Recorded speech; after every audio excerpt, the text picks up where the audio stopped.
En el segundo capítulo, en la segunda unidad del programa, nos metemos en la perspectiva histórica. Aquí tenemos un pequeño capítulo muy sintético, el tercer capítulo del libro Ética de Cortina y Martínez, para tener en cuenta, y luego un gran libro, La historia de la ética, de MacIntyre.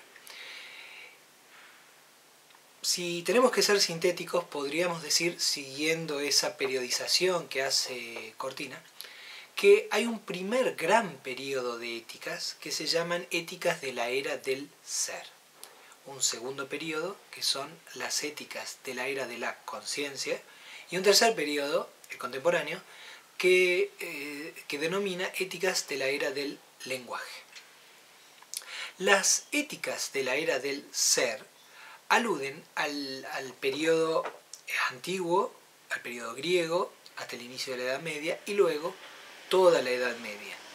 Pues más allá que hay diferencias claramente visibles entre los diferentes autores y las diferentes posiciones, lo que comparten todas estas líneas es que consideran que el mundo y el ser humano como parte del mundo llevan inherente, mundo y ser humano llevan inherente una estructura metafísica que le da sentido, orientación y finalidad, y le da un orden, un cosmos, un orden a toda la realidad.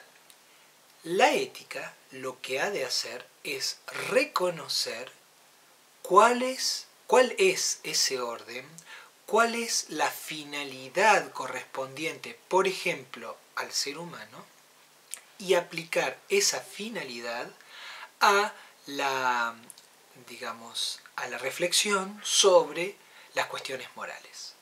Para poner un pequeño ejemplo, en el caso de Platón considera que hay una estructura antropológica vinculada con el desarrollo de alguna de las tres partes más importantes del ser humano, como esa estructura corresponde también al desarrollo de alguna virtud moral en particular, y cómo también esta estructura implica consecuencias políticas de cómo ha de ser ordenada la sociedad. En Aristóteles, que no admite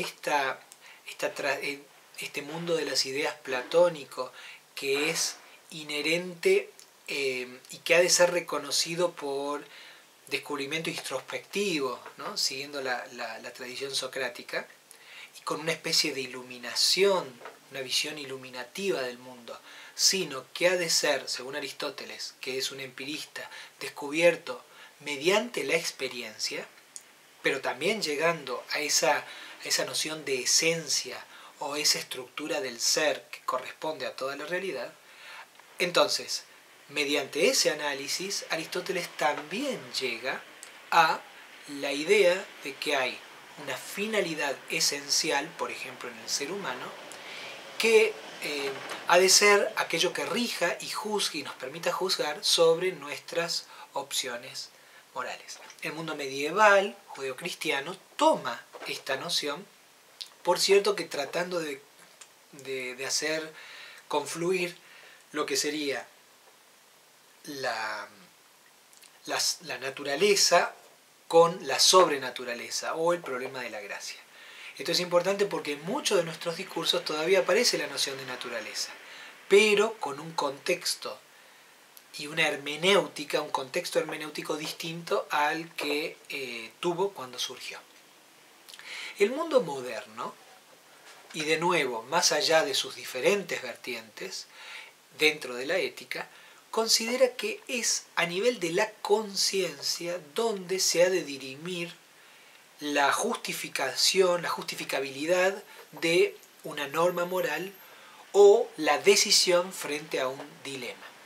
Por ejemplo, Hume piensa que el gran motor humano para el obrar, que nosotros llamamos moral, son los sentimientos, y cómo esos sentimientos nos permiten descubrir hasta dónde podemos componerlos con los sentimientos de otros y trataremos de ver, mediante por ejemplo un principio de simpatía, por decir así, cómo hacemos para convivir y hacer componer los diversos sentimientos frente a los diversos dilemas. Por supuesto que esto es un gran golpe para la ética como conocimiento, un golpe que Kant intenta por su parte,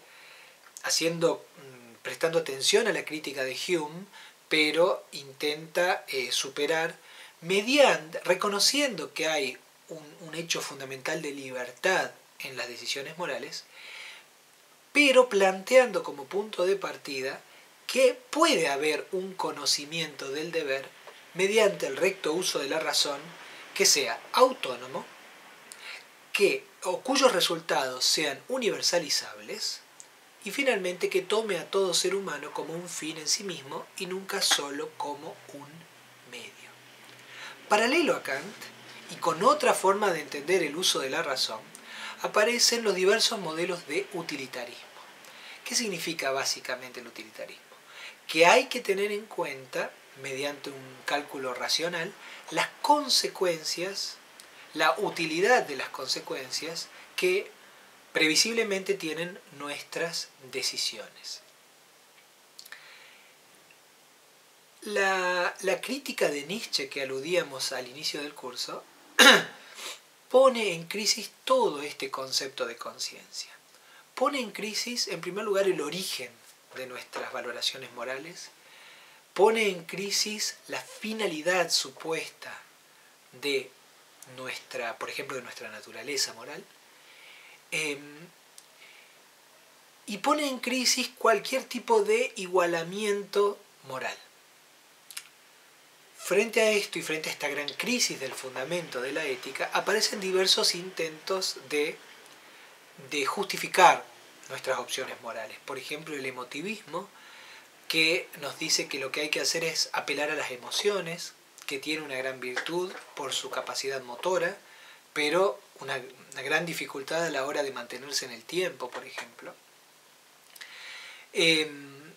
Aparece el prescriptivismo, que analiza la moral a partir de la capacidad de imponer y prescribir normas, y estudia qué significa prescribir una norma. Pero todas estas posiciones ciertamente dejan muy endeble la posibilidad de argumentar o justificar. Otra posición que también hay que tener en cuenta aquí es la línea que se llama comunitarista, cuyo análisis es estudiar cómo una determinada comunidad propone generar virtudes para la vida común de sus ciudadanos. Frente a esto, algunas líneas han intentado recuperar la posibilidad de fundamentar. Una de estas líneas se las denomina éticas procedimentales. Provienen de raigambre kantiana, o sea, no importa tanto decir qué es lo que se ha de hacer, sino cómo, formalmente cómo descubrirlo, y ellos apelan al lenguaje. Son éticas discursivas, éticas procedimentales y comunicativas, que nos intentan mostrar en el uso del lenguaje y la comunicación cómo hemos de comunicarnos, elaborar nuestras normas y finalmente legitimarlas. Hay dos grandes líneas allí. Está la ética de la justicia de John Rawls, que intenta partir de una situación de ignorancia. Tenemos que comunicarnos sin saber cuál será nuestro lugar y nuestras prerrogativas en esa sociedad, y así elaborar y legitimar las normas que nos han de regir, las obligaciones y derechos de cada una de las personas. Y frente a los dilemas concretos, Rawls propone una jerarquía de prerrogativas a valorar más frente a un dilema concreto. Por ejemplo, se valoran más las libertades básicas iguales frente a la necesidad de un principio de discriminación positiva para apoyar la diferencia o la equiparación de diferencia, y frente a una determinada desigualdad se debe ver que a pesar de esa desigualdad, ciertos cargos y ciertas posibilidades se deben mantener abiertas de igual medida. Sería una ética de la equidad. Por su parte, la ética del discurso de Habermas y Apple intentan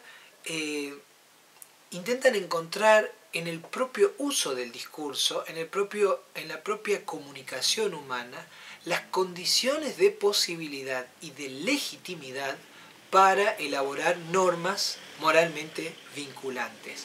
Esas condiciones de posibilidad ustedes las van a encontrar en dos grandes partes. En primer lugar, cómo se fundamenta el principio ético discursivo y luego cómo se realiza concretamente en una ética aplicada.